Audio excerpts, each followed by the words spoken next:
فلا مضل له ومن يضلله فلا هادي له أشهد أن لا إله إلا الله وحده لا شريك له وأشهد أن محمدا عبده ورسوله اللهم صل وسلم وبارك وكرم على حبيبنا وشفيئنا وقرة أعيننا نبينا محمد صلى الله عليه وعلى آله وصحبه أجمعين أما بعد السلام عليكم warahmatullahi wabarakatuh.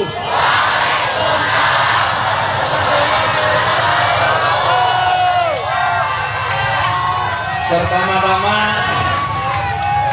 saya mau mengucapkan terima kasih kepada Pondok Pesantren Al-Hamidiyah yang saking terheran-herannya karena kemodernan manajemen dan infrastruktur di sini sampai saya itu kadang mikir ini pesantren namanya Al-Hamidiyah atau Al-Muhammadiyah.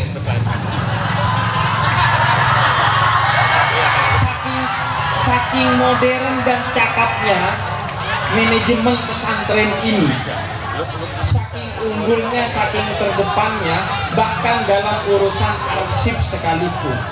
Karena dalam urusan arsip ini bukan perkara yang boleh diremehkan. Kenapa?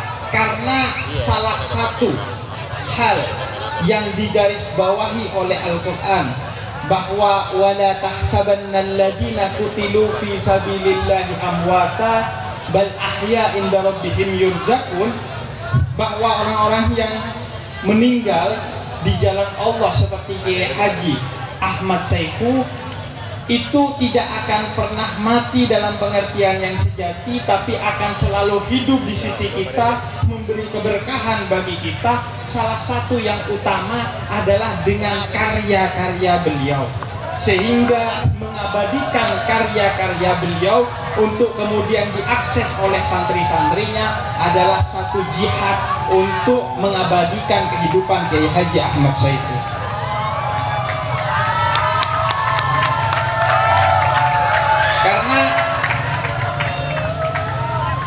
Karena orang alim, orang mulia dengan kita itu bedanya 180 derajat. Orang mulia itu dia hidup walaupun dia telah wafat.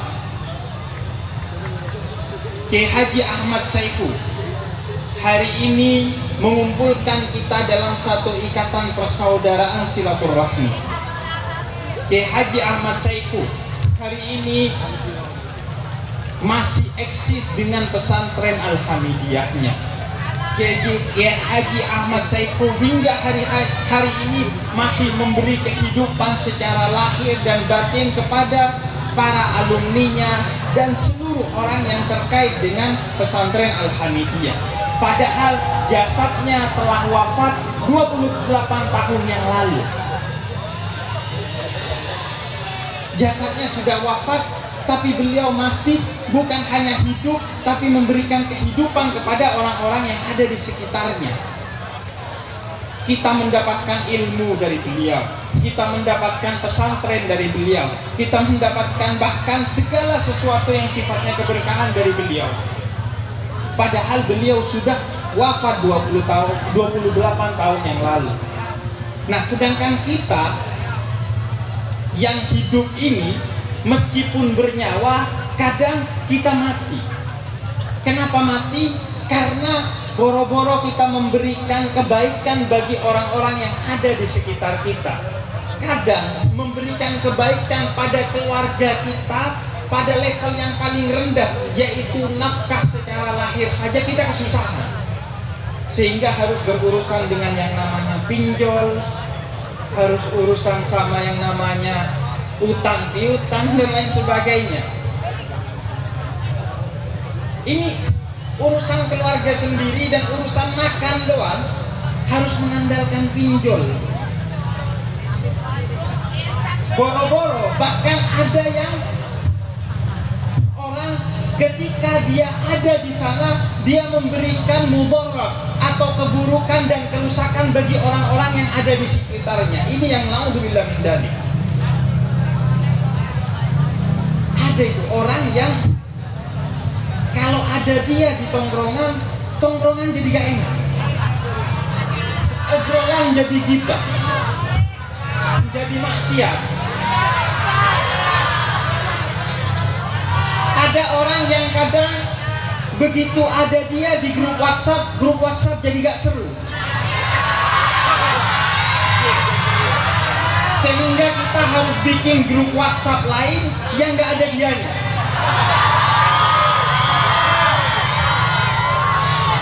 Karena keberadaannya mudarat, tapi karena kita muslim dan orang Indonesia, kita itu kepada orang yang mudarat saja masih penuh akhlak, sehingga bukan mengeluarkan dia, tapi rombongan bikin grup WhatsApp yang lain, yang kemudian grup WhatsApp ini sepi, dan satu orang ini langsung kena mental dia. Inilah bedanya orang yang soleh dengan orang yang masih on the way soleh. Saya gak bilang orang yang buruk, tapi insya Allah nanti akan menjadi orang soleh. Yang terhormat para kiai, para masyayikh, para habaib, para ustadz, para guru, dan utamanya para dzurriyyah Kiai Haji Ahmad Saifu yang tidak bisa saya sebutkan satu persatu namanya, tapi tidak mengurangi ketakdiman saya kepada beliau. Dan sebelum saya melanjutkan, saya ingin kita membacakan suratul Fatihah, wabil khusus ila ruh Kiai Haji Ahmad Saifu wa zaujatu wa auladu wa tullabu al-Fatihah. Alhamdulillah.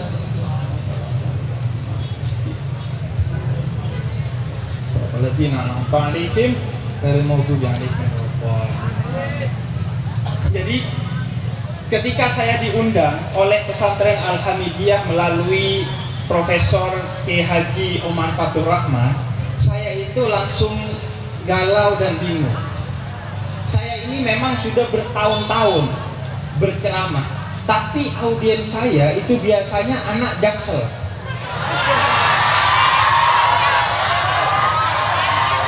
bukan anak Depok yang itu santri. Sehingga ketika harus menghadapi santri dan santriwati, saya jadi bingung.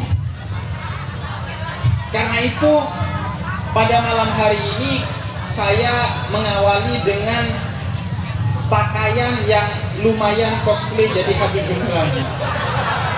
Karena saya biasanya ceramah pakai celana, pakai baju biasa, pakai jaket. Tapi malam hari ini karena di pesantren Al-Hamidiyah, kemudian saya mencoba menyesuaikan sebisa mungkin. Jadi jangan Anda berharap lebih, ini sudah mentok Habibnya. Habib kalau swasta itu ya begini. Nah yang negeri nanti Habib Syekh itu Habib yang negeri. Kalau saya yang swasta aja. Nah, karena itu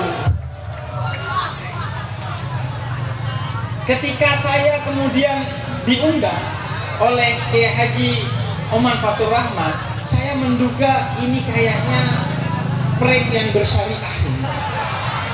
Jadi saya di prank, disuruh berceramah tunggal lagi di depan para kiai, para muassis, para habaib. Jadi saya merasa ini saya mau dites atau mau apa gitu. Jadi ini hari ini saya bukan merasa sedang berceramah, tapi merasa sedang ujian. Karenanya lumayan kena mental.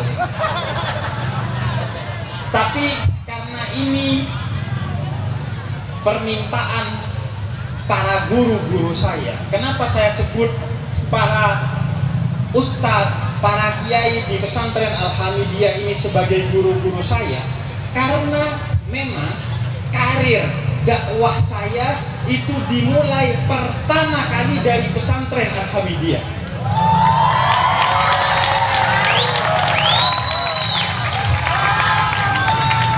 Ini benar.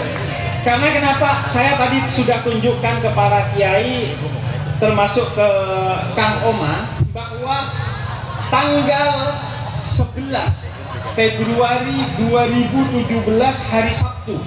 Kenapa saya ingat? Karena saya tadi lihat fotonya. Saya tunjukkan fotonya. Saya pertama kali berdakwah itu di pesantren Al-Hamidiyah.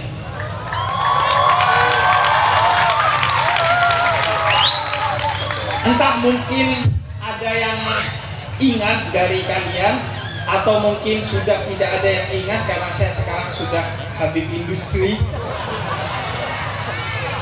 Tapi saya betul-betul, saya sebelumnya tidak pernah ceramah dimanapun kecuali pertama kali di pesantren Al-Hamidiyah. Itu pertama kali saya ceramah. Saya ingat betul di masjid di belakang, di samping makbal, di samping makam itu. Saya mengisi di sana tentang bagaimana seorang anak muda muslim melawan hoax. Itu temanya ada karena ada di foto itu, di banner yang khas-khas pesantren itu, hurufnya ditempel, kemudian beberapa hurufnya hilang dan lain sebagainya. Kemudian bannernya di bawah diikat pakai aqua, ada isinya tuh. Jadi saya ingat betul bahwa saya mengawali dakwah saya dari pesantren Al-Hamidiyah, dan saya bahkan ingat betul hari itu saya pulang dari pondok pesantren Al-Hamidiyah naik motor bersama teman saya, di pertengahan jalan menuju Condet saya kehujanan. Makanya ketika kemarin Prof. Oman nanya, Bib, ketika kesini mau dijemput mobil enggak? Kata saya enggak, saya pakai motor aja biar lebih enak. Tapi alhamdulillah hari ini ada mobil yang mengantar saya, dan saya mau karena mobilnya itu masih ada nuansa dakwahnya. Karena mobilnya itu CRV, ada kata syiarnya itu.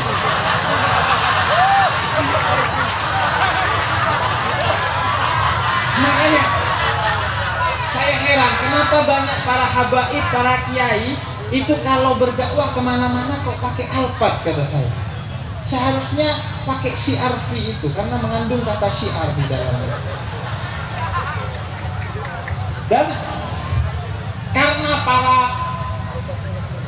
saya mengawali dakwah itu dari pesantren Al-Hamidiyah, sehingga saya menganggap ini bukan tempat di mana saya mau datang bertamu ke sini, tapi saya merasa ke sini itu pulang ke rumah saya sendiri. Kalau kalian tidak percaya, nanti saya akan posting di media sosial saya foto. Anda bisa lihat bahwa itu betul-betul pertama kali saya berdakwah itu di pesantren Al-Hamidiyah. Makanya saya agak deg-degan, jangan-jangan nanti kehujanan lagi saya pulang dari sini. Tapi hujan itu adalah rahmat bagi. Dan karena ini adalah perintah dari para guru, di mana saya pertama kali berdakwah di sini, saya sami'an wa ta'atan.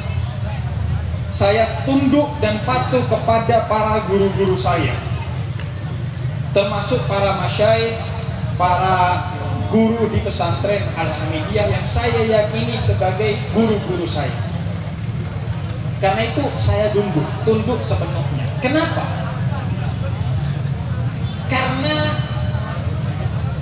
kita meyakini laula murabbi ma'araftu rabbi.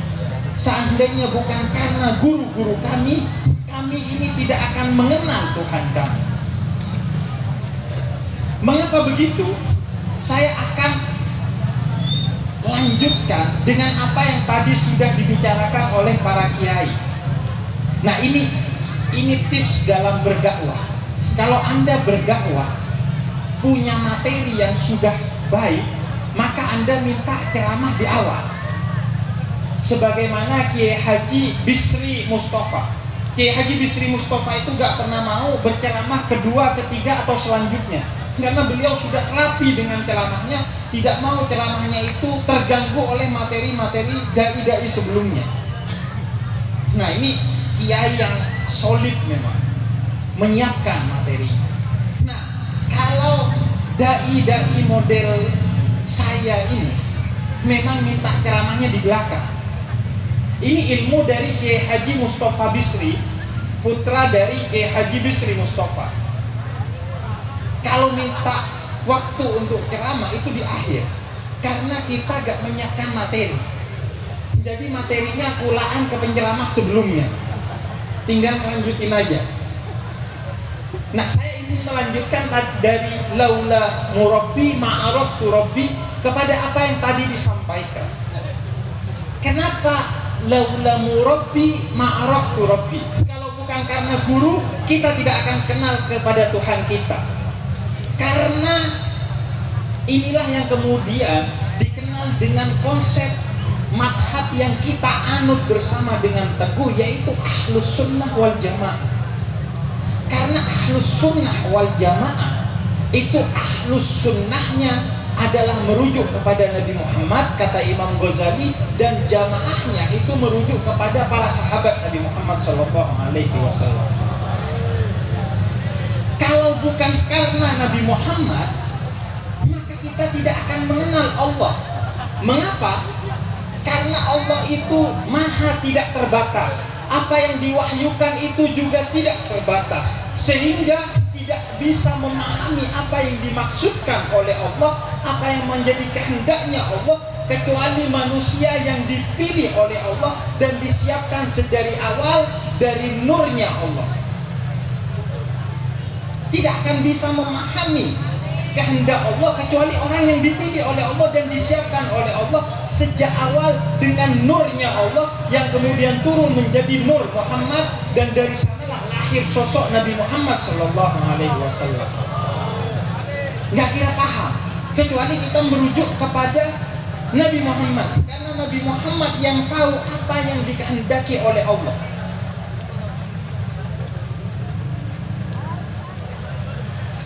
Sedangkan yang kemudian tahu apa yang diajarkan oleh Nabi Muhammad adalah orang-orang yang hidup di sekitarnya Nabi Muhammad, dan orang-orang itu beriman serta belajar kepada Nabi Muhammad, yaitu para sahabat Nabi Muhammad. Saya kasih contoh agar memudahkan kita. Allah katakan aqimis shalah, dirikanlah sholat. Pertanyaannya, dari mana kita tahu cara sholat? Dari mana kita tahu cara sholat? Allah bilang sholatlah. Tapi bagaimana kita mengetahui cara sholat? Kita belajar kepada Nabi Muhammad yang mengatakan shollu kama ra'aitumuni usolli. Sholatlah kamu sebagaimana kamu melihat aku sholat. Kalau kita tidak belajar dari Nabi Muhammad, tidak akan bisa menjalankan perintah Allah, yaitu aqimis shalah, dirikanlah sholat. Nah, pertanyaan selanjutnya, siapa mereka yang melihat Nabi sholat? Para sahabat Nabi Muhammad. Mereka lah yang melihat Nabi sholat, sehingga kita tidak akan tahu cara sholat kecuali merujuk kepada sahabat-sahabat Nabi Muhammad. Dan karena rahmat dari Allah melalui Nabi Muhammad katakan di sana, "Shollu kama ra'aitumuni usolli." Sholatlah kamu sebagaimana kamu melihat aku sholat. Nabi tidak mengatakan "Shollu kama usolli." Nabi tidak katakan sholatlah kamu seperti aku sholat, tapi Nabi katakan sholatlah kamu seperti kamu melihat aku sholat.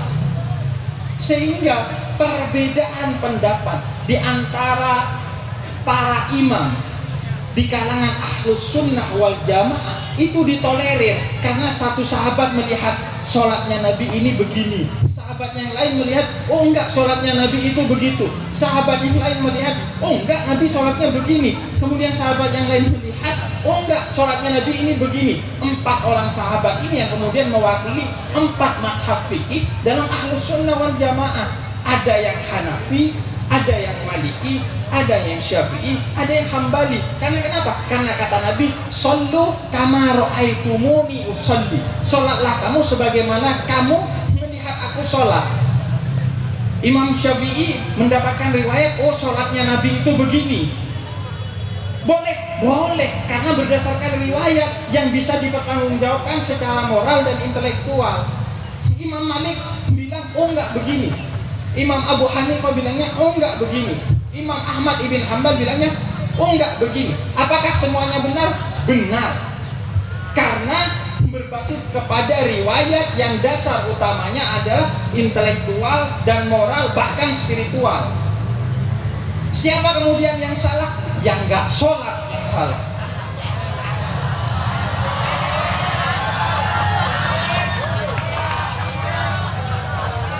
Karena itu sampai ke kita akhirnya dari Allah kepada Nabi Muhammad, kepada para sahabat Nabi Muhammad, kepada tabi'in, kepada para tabi'at tabi'in, kepada para imam, sampai kepada kita melalui para guru-guru kita. Laulamu rabbi ma'araftu rabbi. Kalau bukan karena guruku, aku gak kenal ini agama.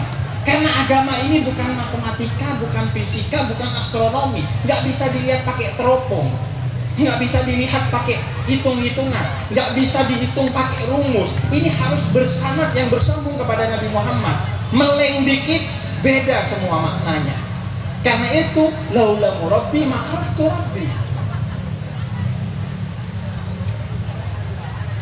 Nah, kemudian saya ingin melanjutkan dengan apa yang menjadi tema pada malam hari ini, yaitu memuliakan ilmu para guru. Memuliakan ilmu para guru. Dan kemudian membumikan akhlak para santri. Ilmu dan akhlak dalam Islam itu adalah satu kesatuan yang tidak terpisahkan. Ilmu dan akhlak itu satu kesatuan yang tidak terpisahkan. Oleh karena itu dalam beberapa ayat Al-Quran Allah katakan, ya ayyuhalladzina amanu lima taquluna ma la taf'alun. Wahai orang-orang yang, ya ayyuhalladzina amanu lima taqulun, wahai orang-orang yang beriman, kenapa kamu mengatakan sesuatu yang tidak kamu lakukan? Kenapa kamu menyampaikan ilmu yang tidak kamu akhlakkan? Karena ilmu dan akhlak itu satu kesatuan dalam Islam. Orang berilmu harus berakhlak. Orang berakhlak harus berbasis kepada ilmu. Makanya Allah katakan, ya ayyuhalladzina amanu lima taquluna ma la taf'alun. Kenapa kamu mengatakan sesuatu yang tidak kamu lakukan? Karena ilmu, ketika kamu katakan ilmu itu harus kamu lakukan. Nggak ada bedanya kelakuan, akhlak dengan ilmu, harus menjadi satu kesatuan. Di ayat yang lain Allah katakan juga bahwa kalau kamu nggak tahu, fas'alu ahla dzikr in kuntum la ta'lamun. Tanyalah ke ahli dzikir. Kenapa Allah katakan fas'alu ahla dzikir in kuntum la ta'lamun? Kan seharusnya fas'alu ahlal ilm atau fas'alu ahlal fikir in kuntum la ta'lamun. Kalau kamu gak tahu, tanya ke orang yang tahu. Kalau kamu gak tahu, tanya ke orang yang berpikir. Tapi kenapa Allah katakan ya fas'alu ahlal zikir in kuntum la ta'lamun? Tanya ke ahli zikir kalau kamu gak tahu. Karena ilmu kalau hanya dipikirkan belum dizikirkan, itu bukan ilmu dalam Islam. Ilmu itu harus menjadi akhlak. Selama ilmu itu belum menjadi akhlak, ia bukan ilmu dalam Islam. Mungkin dalam peradaban-peradaban lain, dalam peradaban di negeri timur, dalam peradaban di negeri barat, itu disebut ilmu. Tapi di Islam, ilmu itu adalah apa yang kau lakukan, yang menjadi akhlakmu. Selama ia belum menjadi akhlakmu, jangan mengaku ahli ilmu dalam Islam. Karena itu, di Islam itu akhlak menjadi yang utama. Saking pentingnya akhlak, sehingga kalau kita lihat semua dari ajaran Islam itu berorientasi kepada akhlak. Tujuannya adalah mendidik kita agar menjadi pribadi yang berakhlak. Contohnya, sholat. Allah katakan kamu sholat, aqimus sholat, tegakkan sholat. Tujuannya apa kita sholat? Apakah Allah butuh sholat kita? Enggak. Kata Allah kepada Nabi Musa di Gunung Tur Sina, enggak, saya enggak butuh sholat kamu. Apa fungsi dari sholat? Allah katakan inna sholata tanha anil fahsya'i wal munkar. Sholat itu tujuannya untuk mendidik kamu menjadi pribadi yang berakhlak mulia, jauh dari kekejian, jauh dari kemungkaran. Sehingga kalau ada orang sholat tapi akhlaknya tetap keji dan mungkar kepada orang lain, bagi saya itu orang tidak sedang sholat tapi yoga bersyariah, cuman gerak-gerak sambil baca-baca aja. Karena tujuan dari sholat kata Allah adalah untuk mendidik kamu menjadi pribadi berakhlak yang tidak keji dan tidak mungkar kepada siapapun. Begitu juga misalnya puasa. Apa tujuan dari puasa itu? Nabi mengkritik beberapa orang yang berpuasa. Kam min sha'imin laisa min siyamihi illa al-ju' wal 'atash. Berapa banyak orang yang berpuasa tapi tidak dapat apa-apa dari puasanya kecuali lapar dan haus. Karena puasa itu tujuannya bukan hanya menahan lapar dan haus, tapi tujuannya mendidik kita merasakan lapar dan haus sehingga kita tahu beratnya jadi orang lapar dan beratnya jadi orang kehausan. Dengan begitu kita tidak akan membiarkan orang lain kelaparan dan kehausan, karena kita tahu jadi orang lapar dan orang haus itu gak enak. Akhlak.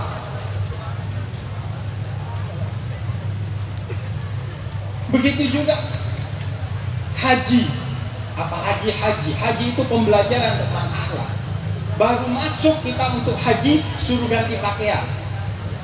Pangkatmu hilang, songkok kebanggaanmu hilang, mahkotamu hilang, pakaian mahalmu hilang, semua diganti dengan pakaian putih, persis dengan pakaian yang akan kamu pakai ketika kamu menghadap Tuhanmu kelak dalam kematian, seperti kain kafan. Untuk mendidik kita agar tidak membeda-bedakan manusia karena pangkatnya, karena ekonominya, karena kesukuannya, karena sesuatu lain halnya. Enggak, semua manusia itu sama di mata Allah. Yang membedakan hanya ketakwaannya. Jadi pembelajaran tentang semua apa yang ada dalam rukun Islam itu untuk akhlak. Makanya akhlak itu yang utama bagi seorang santri. Makanya santri itu berbeda dengan siswa-siswi di luar sana. Dia dididik bukan hanya dengan ilmu, tapi dengan akhlak. Sehingga santri itu rebahannya itu penuh berkah. Dan ketika bangkit, dia mengubah dunia. Santri itu rebahannya aja berkah. Rebahannya berkah ini dari mana? Ada riwayatnya. Suatu hari Nabi mau masuk ke masjid, kemudian ketemu dengan setan di pintu masjid. Kemudian kata Nabi, setan, kamu ngapain nongkrong di sini? Kemudian kata setan, oh itu saya mau godain orang yang lagi sholat di masjid. Terus kenapa kamu gak masuk? Kata dia, ini ada orang tidur. Loh, siapa orang tidur ini? Kemudian diriwayatkan bahwa orang tidur itu, kata setan, jangan macam-macam sama orang rebahan ini. Dia rebahan karena capek setelah menuntut ilmu. Jadi orang yang menuntut ilmu itu rebahan aja penuh berkah. Bahkan keberkahannya melebihi orang yang sholat tanpa ilmu di dalam masjid itu. Itu rebahannya. Apalagi bangkitnya. Ketika dia bangkit, dia akan mengubah bangsanya dan akan mengubah dunia. Itulah santri. Karena itu akhlak itu menjadi yang utama bagi seorang santri. Karenanya ketika saya diberi kata santri yang kemudian diruntutkan di pesantren Al-Hamidiyah ini menjadi yang namanya jati diri santri itu, saya senang sekali karena semuanya itu berbasis kepada akhlak yang baik. Santri itu menurut versi pondok pesantren Al-Hamidiyah, S-nya itu kan sederhana. S-nya itu sederhana. Dan itu akhlak. Sederhana ini bukan berarti anti kekayaan. Nabi Sulaiman itu kaya, Sayyidah Khadijah itu kaya, Sayyidina Utsman itu kaya, Sayyidina Abdurrahman bin Auf itu kaya. Banyak orang Islam yang mulia yang mereka kaya. Sederhana itu justru artinya adalah orang kaya yang tidak mempertontonkan kekayaannya.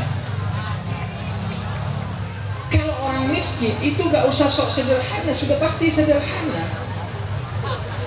Gak ada orang miskin itu, saya mau mencoba hidup sederhana. Ya gak bisa, mau gak mau, suka gak suka harus sederhana kalau orang miskin. Nah, kita butuh orang yang dia kaya tapi kekayaannya hanya ada di tangannya. Kata Imam Malik, tidak pernah mengelabui hati dan pikirannya. Hati dan pikirannya tidak pernah sedikit pun dikendalikan oleh hartanya. Orang kalau hati dan pikirannya dikendalikan oleh hartanya, maka kalaupun dia kaya, dia tidak kaya seperti yang dikehendaki oleh Allah. Karena orang kaya yang dikehendaki oleh Al-Quran, dia bukan hanya kaya, tapi merasa cukup dengan kekayaannya. Orang yang kaya tapi tidak sederhana, dia tidak akan pernah merasa cukup dengan kekayaan.